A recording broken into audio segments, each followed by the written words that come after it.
Thanks for tuning in.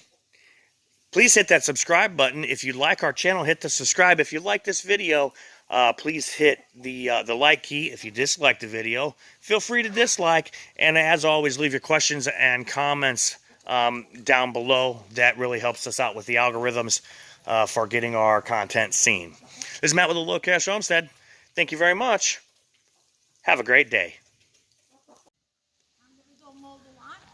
You're going to mow the lawn for me? Oh my goodness. God, that's hot.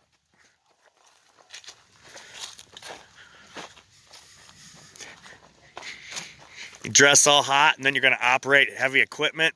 You have never been more beautiful. So over there is the beautiful and lovely Mrs. Low Cash Homestead. And oh, she's right. We're doing leaves today. Mrs. Low Cash Homestead's getting ready to go run some errands. And the puppy Pickles ran off with the shoe. You got your shoe back, baby?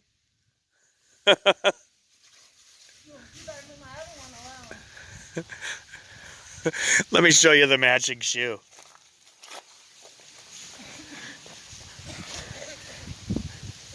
So this is one of Mrs. Low Cash Homestead's favorite shoes.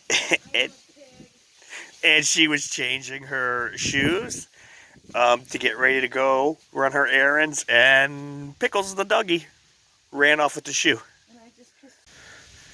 Hey, good evening everybody. It's Matt with the Low Cash Homestead. So we've had a very, very busy day today. It's fall and the leaves are definitely falling. I have a wooded property, so I have a lot of leaves, which brings me to the next thing. Today we have spent a lot of time with the mulch maker and the compost creator here doing parts of the lawn. And what you see there, as far as how thick the leaves were, it's just as bad over there. Did we get the whole place done? No. We've got very, very little bit of light left, so I'm going to go ahead and hop on here and fire up and try to get done just a little bit more. We're projected for rain in tonight or the next night, so I need to get as much of this done as I can before it takes another like 3-4 days to dry out, given our current temperatures. It's Matt with the Low Cash Homestead. Thank you very much. Have a good day. Hey everybody, Matt with the Low Cash Homestead. It's about 35 degrees or so outside today at the Low Cash Homestead. But we're going to walk over to the thermometer here. And inside the greenhouse, or the high tunnel, I should say, it is, boom, boom, boom, 58 degrees. I'm going to switch this around so you can see it. There you go, inside the high tunnel. 58 degrees, so about 23 degrees warmer than it is outside. Let's take a look at some of the things that we've done so far today. First thing we did is I fixed up a leak, and that is actually where it got cold enough to freeze in here momentarily, and it froze the feed pipe for the water system to the Rhode Island, or the production Reds. And we also, one of the things I love about this round shape is it makes it super easy to repair these tractors. You can just roll them over. Being round, they roll. So you just roll them over, even with the cleat here that supports the watering bucket. Still super easy to roll over and do maintenance and repairs on, which is another reason why we thought very intensively about how to design our chicken tractors. Second thing, on the the line dots over there, I have a little lever system with some kind of cheap plastic wheels on it that I got at, I think, Orscheln's or something like that. And then, well, now I found these wheels, and these are Harbor Freight. These are pneumatic, but these have bearings.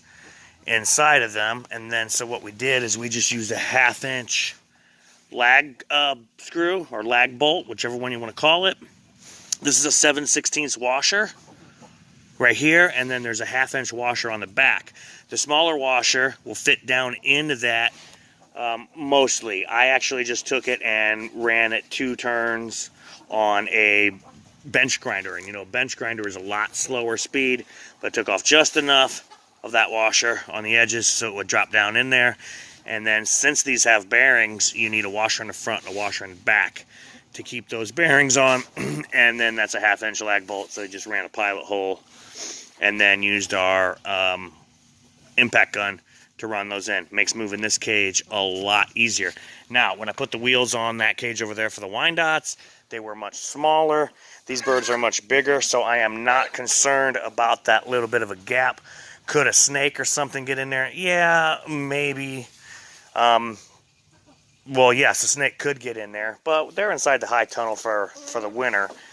Just doing some, you know, finishing cleaning out some ground that we didn't develop in the primary garden this season. You can see I need to get another set of wheels for these Cornish crosses because they are doing like way fantastic of a job of cleaning the ground out in there. You can see there's like nothing left in there. Their cage is heavy. These cages are heavy. I'm not going to lie about that, but they are super easy to build. They have a very strong structure, and they are easily maintainable because of their round shape, because you can just roll them right over and do whatever work you need to do to get the birds back in there. I just toss a little feed on the ground there, they come flocking, and then you just roll the cage right back on top of it. So I actually have coupon. You know, Harbor Freight is fantastic for mailing you coupons, so you can get those wheels for about $3 a piece with a coupon, and they are pneumatic wheels, so they'll be able to take your outside terrain a lot better than little plastic ones will. So next time they put a Harbor Freight in, it's a little bit closer, but it's still about a 30-minute ride to get to it. So next time I'm in that general vicinity, there's several things that I'm going to pick up, and one of them is going to be another set of wheels. Another thing that we got going is our little tube hydroponics system. The container in the back, on the bottom, is just a Sterilite. I could not find a black one. You don't want the sunlight to get in there and mess with your algae, and cause algae growth. So that's a Sterilite container. I got a 2-pack of them for like $5 at Wally World, and then $1 on a can of black spray paint. And if you take your time, it'll come out nice. And then we seeded it. The system does run a little deeper than a true NFT. A true NFT system would have a lot less fluid in it, but what we ended up doing to compensate for that was we just put a little bit of, some people call it hydroton. I like to say hydroton, and so there's hydroton or hydroton, and there's also hydrocorn in there, and we that's just to raise it up just a little bit so that the growing media just makes a little contact with the surface. So this is all seeded out. We have black seeded Simpson here, and you notice that this marker, even when it got wet just now, it's not smearing, and that's because this is my favorite marker. This is the Milwaukee Marksall marker. They're about $2, about $1 more than a Sharpie, but they're fantastic markers.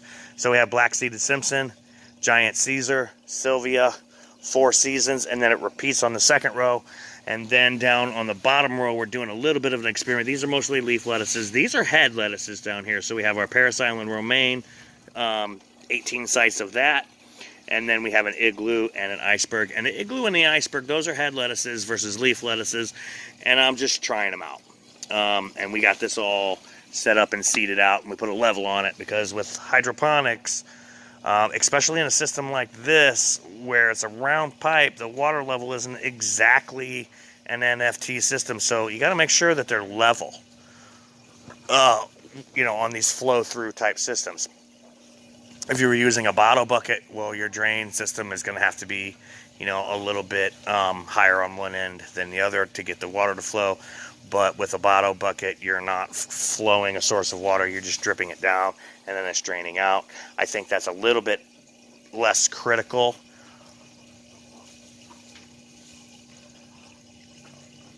But still important. We also pulled down a lot of the vines that had finally crapped out. We just threw those on the ground. We're going to mulch them in like we did over here. And then here, this is cedar mulch from when they put in my new advanced septic system. If you haven't seen that video, I'll put a card to it right about here. And we just wheelbarrowed this in. And then I put lawn starter fertilizer, which is 24-24-4 on here. And we're just hosing it down. That does several things. It's going to help in the decomposition. This is our first layer. Actually, it's our second layer. Our first layer is cardboard. We had comfrey here. I gave comfrey away. I transplanted it to other places. And I'm doing whatever I can to kind of utilize this space other than soil development. We did a lot of soil development over here until this year when we put in some different infrastructure. Because even though we had developed the top layers of the soil, you know, after about 5-6 inches, it's still very hard clay underneath. So we went into the raised box systems that you see here. A lot of them are very deep, and the first 8 are very deep, and then the next 2 are shallower, and then the last one that we put in so far, and we're going to put one more in down there, and then the rest of this is going to be developed in this style of bed system. So we're just watering this. That's going to do several things. It's going to accelerate the decomposition. That nitrogen is going to help burn through the decomposition.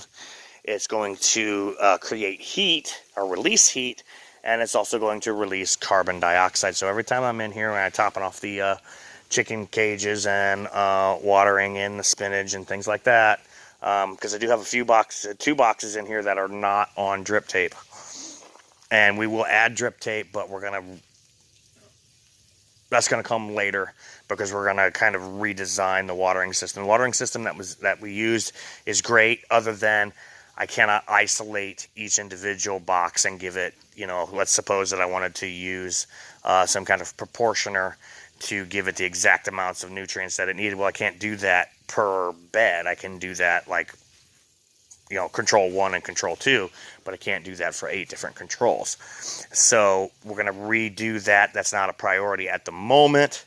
Right now I'm hand watering, but until I get the rest of the infrastructure built inside of here and kind of get this going and some other things that we have planned, I'm not going to mess with updating the watering system. So I just got a little spray wand and I throw it on there. I do have some sprinkler hose somewhere.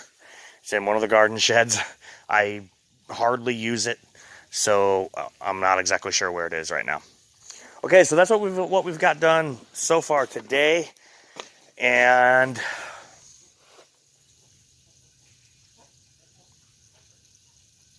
I think I'm going to let you go with that. Okay, so those are some of the things that we have gotten done. Oh, the shadowing. Let me turn around. So those are a few things that we got done today. We have some other plans on some improvements that we want to put inside the greenhouse or the high tunnel. And that is to put some lights up, not necessarily for the plants, more for me. Because sometimes it's early when I'm out here and it's not, sun ain't up yet. Or sometimes it's late and I'm out here and the sun's down, you know. And then, you know, I don't want to be walking around with a flashlight or one of the little lanterns that I have or whatever. So we want to put some lights up. We also want to run, you can't see it because I'm turning the other way, but let's just say, for example, on these ribbon boards, the clouds keep moving over and it's just making stuff difficult. So let me switch that camera around and I'll talk to you in a minute. Okay, so one of the things that we want to do is we actually want to, I want to run a power system in here, so probably a couple hundred feet of Romax. I would like to run it in 12.2. 14.2 would be okay, given that nothing in here is going to pull serious amperage except maybe a couple of heaters. But yeah, so we want to run Romax on the ribbon boards here so that we can have a constant power supply rather than dragging extension cords out here. The next thing would be I'm still a good few hundred feet from the house and about 100 feet from the closest power supply, which is the dog kennel. So maybe I'll trench and put Romax in, or direct bury cable or something.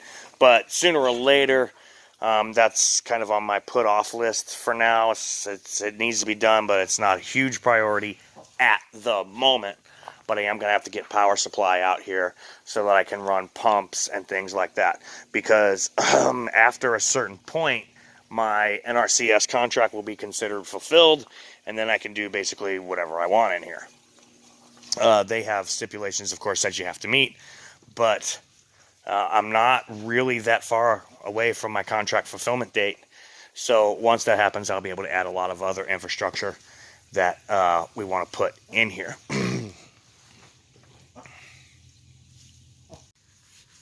Okay, so we are just getting into our caterpillar tunnel from Farmer's Friend.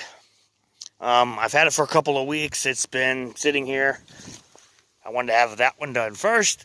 And I think what we're going to do is we're basically just going to build the rafters. So this is pretty much most of the parts here. We got the Pro model, so we have the solid center purlin instead of the purlin strap, which is this kit here. That's cross bracing and wind bracing. That wasn't shown in the video, but that's okay. There's the box that has the instructions in it. That's the kit box that has the instructions in it. So I'm going to take that kit box into the garage, get it open, start reading the instructions, and then time pending, I'm going to start building the rafter setup for this. My buddy who comes over and helps me, he actually called today and said, hey, what do you got planned for us to do today? And I said, I don't have any plans for us today. And that's basically because the weather prediction said it was going to rain all day. And it did rain quite a bit this morning, but it's not raining right now. It is still cold. But, you know, if it's not raining, I can handle that. Okay, so I'm going to take this kit box into the garage. We're going to cut it open. And I'm going to take a look over the instructions, and I think I have a pretty good idea of how this is going to go together after building that one. And this doesn't have some of the more complicated stuff that had, like crank up sides and roll up machinery doors and, you know, 20-foot headers and things like that. This is a small 14 by 50, which is going to go in this garden area here. And so it's going to go, you know, should cover about half of this. I laid this out as a 30 by 60. And then the secondary garden is also laid out as a 30 by 60.